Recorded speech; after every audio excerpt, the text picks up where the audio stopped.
나다운 행복의 모습에 대해 집중하니 현인들은 지속적으로 밖으로 향해 있는 시선을 내 안으로 돌려 나다움을 알기 위해 나를 만나고 내 자신에게 집중하라고 합니다. 정말로 중요한 일은 나답게 내 인생을 사는 것입니다.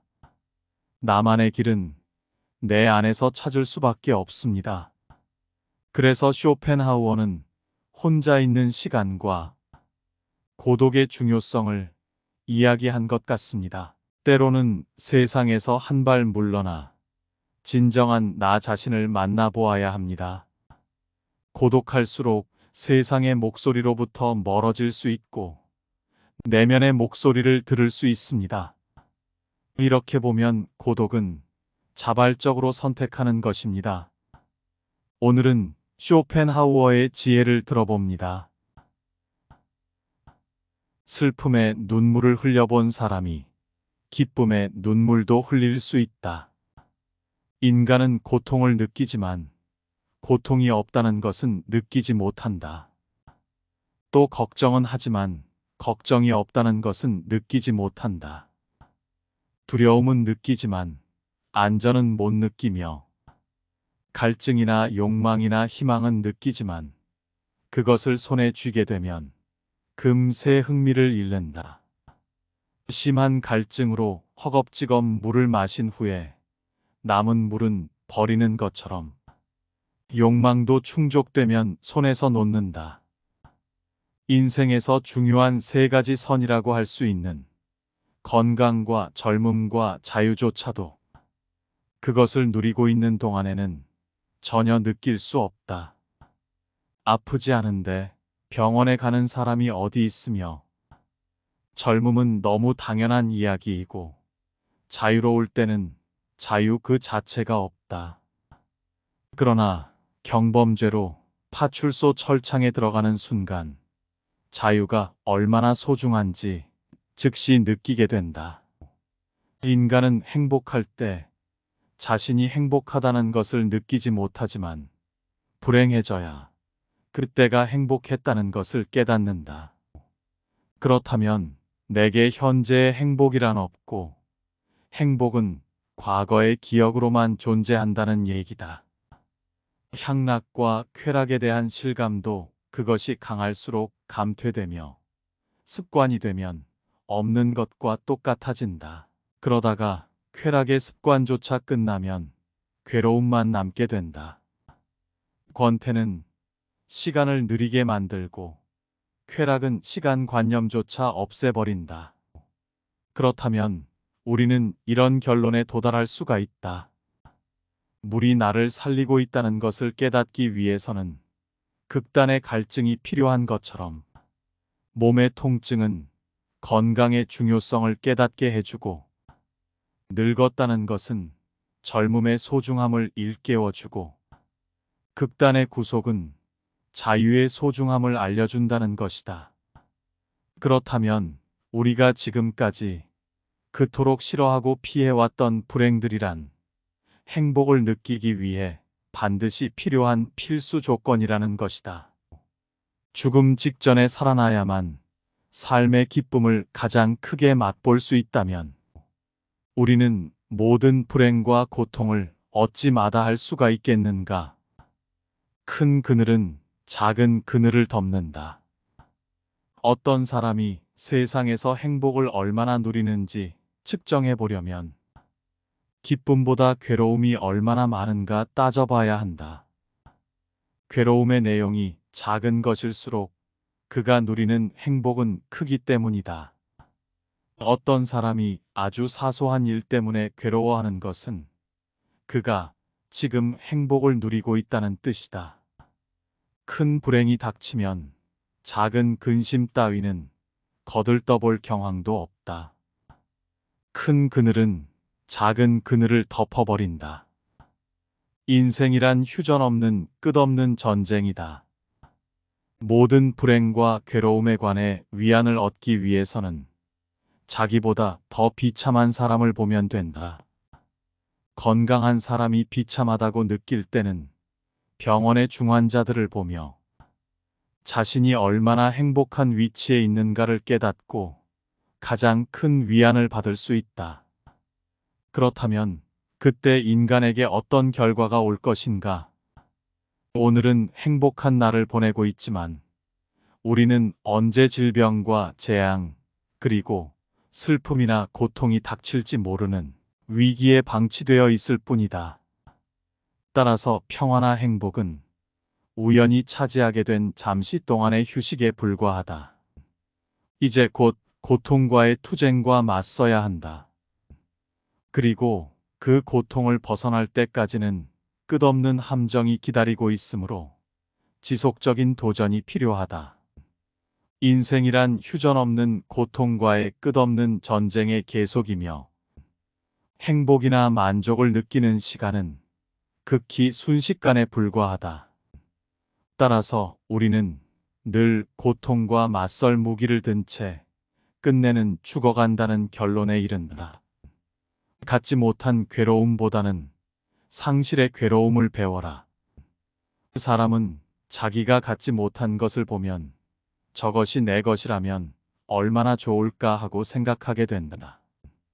그것이 바로 우리의 갖지 못한 데서 오는 괴로움, 즉 갖고 싶은 소유욕이다. 그래서 우리는 그 괴로움에서 벗어나기 위해 이것이 내 것이 아니라면 이라는 의문을 품어볼 필요가 있다. 그러니까 현재 자기가 갖고 있는 소유물을 상실한 것으로 간주해 보라는 뜻이다. 남의 좋은 집을 보고 나도 저런 집에서 살았으면 하고 생각하는 것이 아니라 나의 집을 보고 내가 이런 집도 없다면 어디서 살았을까? 이런 집에서 사는 것은 정말 고마운 일이다 라고 상실을 가정해 보라는 것이다. 그 순간 아까 본 멋진 집보다 내가 사는 초라한 집이 소중하게 느껴질 것이다. 소유의 가치를 깨닫기 위해서는 그들이 없다면 어땠을까를 먼저 생각해야 한다. 지금의 이 재산이라도 없었다면 나는 어떻게 되었을까? 지금 내가 아파서 누워 있다고 생각을 하면 나는 어떻게 되었을까? 나의 연인, 나의 친구, 나의 가족이 없다고 생각하면 그것은 상상할 수도 없을 만큼 불행한 일이 아닌가? 그래야만 나는 재산을 낭비하지 않으며 내 건강을 더욱 돌보게 되고 나의 연인과 친구를 더욱 잘 대해줄 수가 있으며 그들에 대한 노여움을 미리 막을 수 있다. 우리는 생애의 초반이나 전반부에는 누구나 그렇듯이 행복에 대한 큰 갈망과 희망과 포부에 가득 차 있다. 그러나 생애의 후반부에 접어들면 다소 사람마다 차이가 있겠지만 우리가 그처럼 갈망하던 사랑이나 행복이나 야망이 한낱 망상의 산물에 불과하다는 것을 깨닫는다.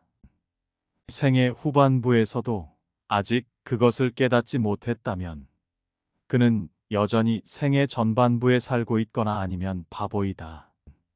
따라서 지혜로운 사람은 강렬한 쾌락보다는 다만 고통이 없기를 바랄 뿐이며 우리가 흔히 주위에서 보아온 재난이나 불행을 피할 수만 있다면 다행이라는 생각을 하게 된다. 잘 살기는 바라지도 않아. 아프지 않고 살 수만 있으면 좋겠어. 당신의 입에서 그런 말이 나왔다면 당신은 이미 생애 후반부에 살고 있는 셈이다. 나 역시 젊은 시절에는 문을 두드리는 소리가 들리면 야, 뭔가 좋은 수가 있나 보다 하고 반가워했지만 나이가 들고 인생을 겪고 난 후에 문 두드리는 소리를 들으면 혹시 불길한 일이 생긴 것은 아니겠지 하고 중얼거리곤 했다. 고통이 없고 기쁨도 없다면 그것이 가장 행복한 상태이다. 내가 처세에 관해서 가장 큰 가르침으로 여기는 것은 철학자 아리스토텔레스의 니코마코스 윤리학에 나오는 다음과 같은 구절이다. 현명한 사람이 원하는 것은 쾌락이 아니라 고통이 없는 상태이다. 현명한 사람은 고통이 없기를 바랄 뿐이지 쾌락을 원하지 않는다. 예를 들어 우리 손에 작은 가시가 박혀서 몹시 심한 통증을 느끼고 있다고 해보자. 몸 전체는 건강하지만 그 점은 조금도 달갑게 여기지 않거나 전혀 관심이 없고 오직 가시에 찔린 통증에만 신경이 쏠려 다른 즐거움이나 기쁨을 도외시하고 만다. 그뿐만 아니다. 우리는 사업이 순조로운 편인데도 어느 한 가지 일이 뜻대로 안 되어 불만이 생기면 다른 일은 염두에 두지도 않는다. 우리가 피해 의식을 느끼고 괴로운 것은 이러한 마음의 작용, 즉 의지에 달려 있다. 이렇게 의지의 작용은 적극적이고 직접적이다. 우리는 쾌락을 목적으로 삼아서는 안 되며 단지 고통이 없는 평온함을 추구해야 한다. 볼테르는 행복은 한 조각의 꿈이며 고통만이 실제이다라고 말했다. 우리가 행복하게 산다는 것은 가능한 한 괴롭지 않게 간신히 견디면서 산다는 뜻이다. 인생은 쾌락을 누리기 위해서 사는 것이 아니라 괴로움을 어떻게 잘 견디는가를 수련하기 위해서 산다고 볼 수 있다. 그렇다면 행복도 마땅히 큰 기쁨과 쾌락을 누린 사람의 몫이 아니라 괴로움을 잘 견뎌낸 사람의 몫이 될 수밖에 없다. 만일 우리가 기쁨과 쾌락을 행복의 목표로 삼는다면 우리는 늘 자기 자신에 대한 불만과 이웃에 대한 시기와 질투로 더 큰 고통에 사로잡힐 것이다. 만일 현재 고통도 없고 권태도 없는 상태라면 당신은 지금 행복한 상태에 있다고 말할 수 있다. 그렇다면 우리는 결국 살아가면서 쾌락과 기쁨을 얻으려고 노력하지 말고 될 수 있는 한 괴로움만 없도록 노력해야 한다. 하지만 대부분의 사람들은 그렇게 하지 못하기 때문에 더욱 불행해지는 것이다. 인간은 모두 삶과 죽음을 선고받은 죄수이다. 하지만 인간은 태어남과 동시에 본인이 죽음으로 가고 있다는 것을 잊는다. 하고 싶은 일이 없다면 살아야 할 이유도 없다. 인간의 육체는 압력이 없어지면 파열된다. 그와 똑같이 인간의 정신도 고뇌라는 압력이 없어지면 파괴된다.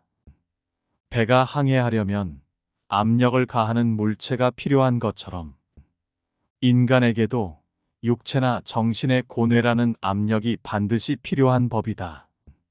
따라서 인간에게는 노동과 가난과 정신적 가책이나 고뇌 같은 강압 장치들이 함께 따라다녀야 한다.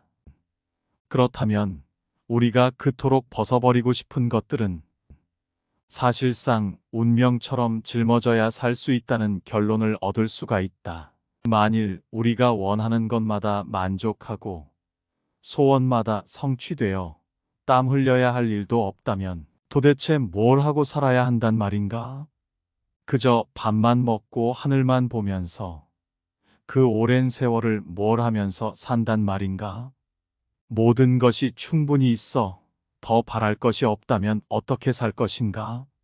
인간은 권태로 스스로 죽음을 초래하거나 아니면 전쟁과 재난 등 더 큰 고뇌를 스스로 만들 것이다. 결론적으로 인간은 살기 위해 반드시 고통이 필요하다.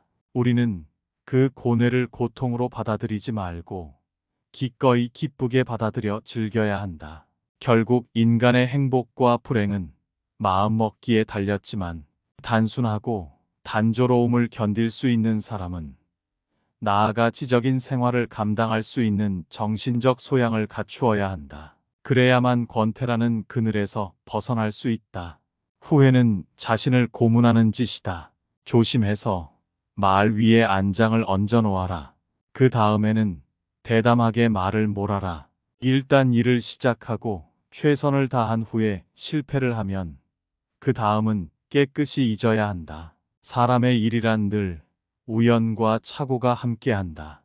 불행한 일을 당하거나 자기가 하는 일이 좌절되면 스스로 후회를 한다. 그러나 그런 후회는 스스로 자신을 고문하는 짓이나 마찬가지이다. 만일 성격상 좀처럼 체념할 수 없는 사람이라면 자신의 이성에 호소하여서라도 우리들의 인생에서는 숙명적으로 피할 수 없는 운명이 있다는 것을 인정해야 한다.